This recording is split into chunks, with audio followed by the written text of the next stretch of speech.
নমস্কার বন্ধুরা, welcome back to my channel.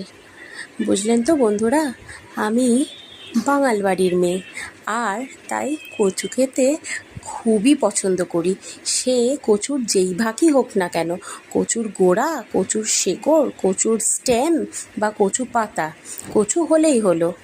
তো অনেক দিন ধরেই মনে ধরেছে যে আমি কচু পাতার বাটা খাবো। কচু পাতা, যেটা আমাদের কস্তুরী রেস্টুরেন্টের একটা ফেমাস একটা ডিশ, সেটা খাওয়ার অনেক দিন ধরেই ইচ্ছে করছে। তো সেই দিন বাজারে গেছি, আর সামনে দেখলাম যে কচু পাতা বিক্রি হচ্ছে। তো বেশ কিনে নিলাম কচু পাতা, সাথে চিংড়ি মাছও কয়েকটা নিয়ে চলে এলাম। এবারে বাড়ি এসে জমিয়ে কচু পাতা চিংড়ি মাছ দিয়ে বানিয়ে নিলাম একদম কস্তুরী রেস্টুরেন্ট স্টাইল।